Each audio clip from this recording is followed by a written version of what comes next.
Welcome to another video from Avenue X looking at Chinese drama land in the past week.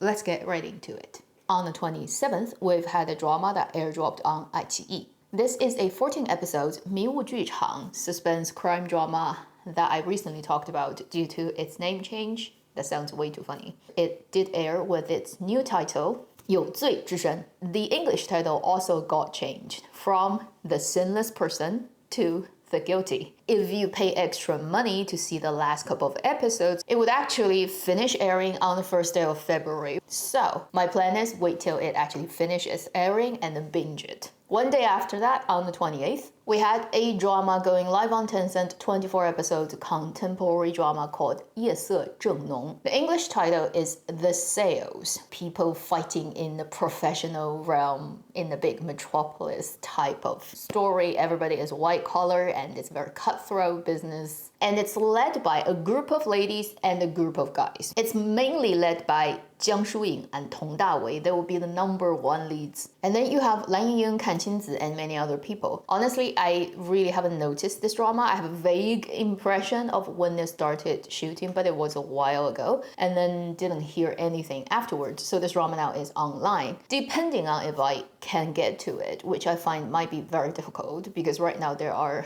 a lot of dramas airing and they're gonna come immediately after this weekend and then more stuff. So most likely I won't be able to get to it. But if you're interested, the drama is out now. Then as of today on the 30th, when I'm filming this video, the drama on iQIYI, the 40 episodes, Born to Be Alive, is already online. I haven't had time to check it out before I sat down making this video. I will do my best to get to it. And I sincerely hope it's a good drama. Then tomorrow, 31st, there's gonna be a drama airing that I also recently have just talked about, 24 episodes contemporary drama, 年少有为, No Pain, No Gain. The drama led by Peng Yuchang and Lin Yun, about a young guy who got an angel investor who told him, the only thing you need to do is lose the money I give you, and if you succeed, you will not get the money. You have to fail to win, basically. So he decides to start a video game that was totally intended from day one to be a huge failure and burn all the money, yet it's a comedy, so things are gonna turn out very differently from what he expected. And for China, for all the MMO, the online, the gachas, it's been quite some years that China is kind of the country that does it to maximum. So I hope this drama would actually touch on these things and it will be really funny. Then we have more dramas coming. On February the 3rd, we have a drama that's gonna air. This is the 30 episodes case-breaking police drama that will be airing on both Tencent and iQIYI. 风过留痕, The Truth, led by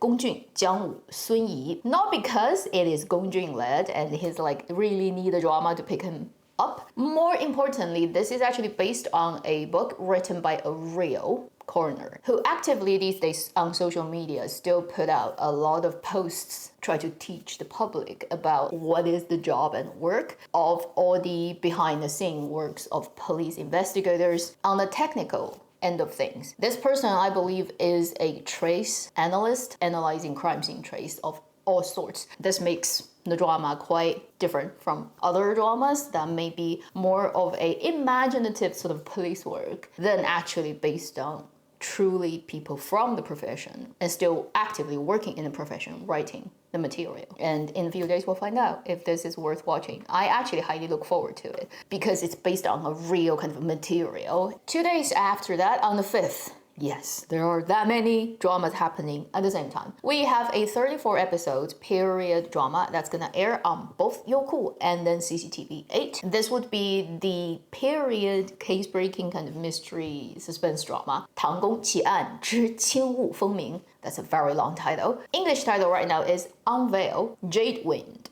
That's kind of even more confusing. But basically this is a set in kind of Tang Dynasty palace investigative drama led by Bai Lu and Wang Xingyue. When it shows up, I'll give it a try. And for this type of drama, always script is the most important thing. If the cases are not well written, if it doesn't make logical sense, nothing else matters. And then just about a few hours ago, a drama has announced they're gonna go live on the 11th. And it's special because it's Bilibili produced, so it's not on the traditional 3-4 drama platforms, but on the more like a YouTube platform in China. And this is a very short drama, 7 episodes, and it's called 9号密室之黑为背后, and it doesn't have official English title. It literally means like kind of mysterious thing of number 9 behind the black veil. It's a black comedy, and it probably will be like one of those very personality drama than the normal kind of mainstream stuff. And it's gonna be led by Wei Daxun and Yue Yunpeng. Although it's only 7 episodes, it has 6 different units. Each unit will have one story, and then each story will have one kind of unit leading actor, and they're all quite well known, but they're all kind of featured as unit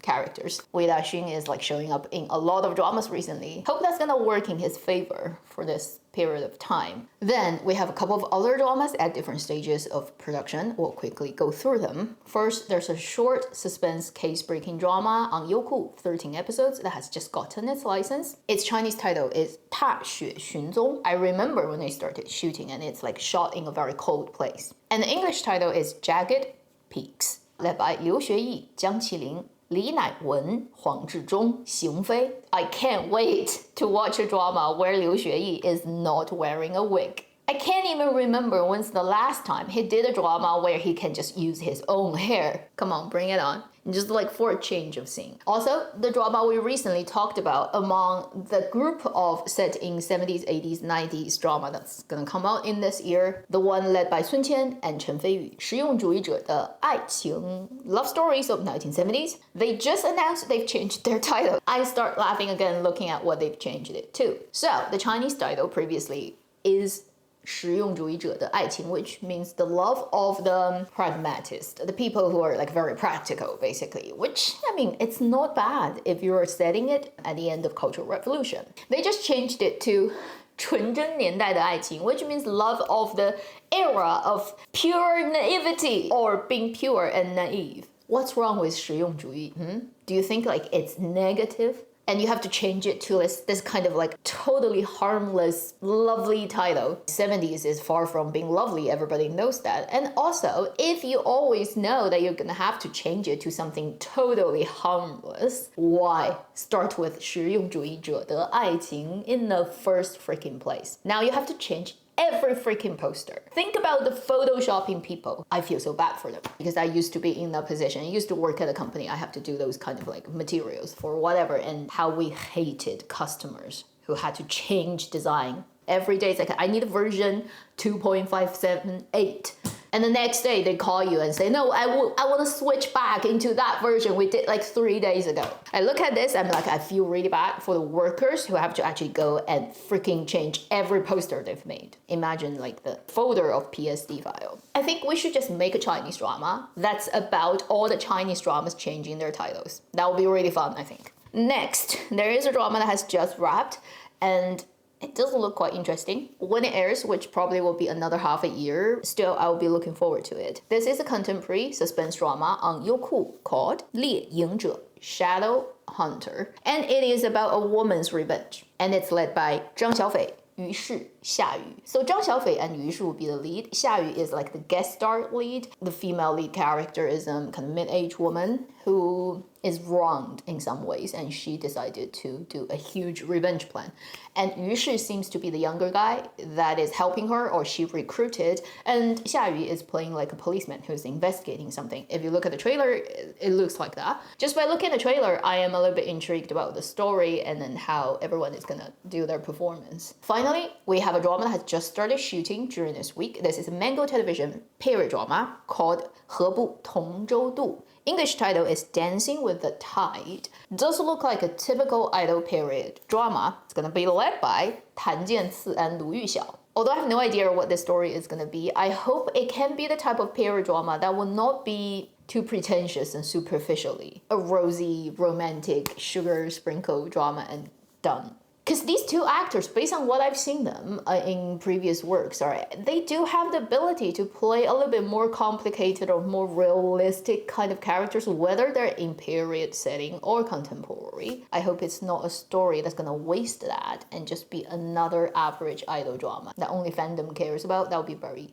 sad. So these are all the things that are happening to specific dramas, which is a lot. It does not look good on my end in terms of how many dramas I have to digest. To wrap up today's video, during this week there's a thing that's about another sort of person in entertainment business who might be facing potential house collapsing, although it hasn't yet been confirmed. And just before I sat down, police has released a statement of the proper investigation they done on this thing. It depends on how people interpret it and whether that's going to affect Jin Chen's future career. Basically, in March last year, she was traveling with her agent and their assistant, 3 of them, in a car. She was the driver and she ran into an accident. In the statement, she said it was to avoid a dog that suddenly showed up on the road. So she crashed her car and damaged some of the local kind of fencing and stuff. In her statement and also in the police investigation, it is said that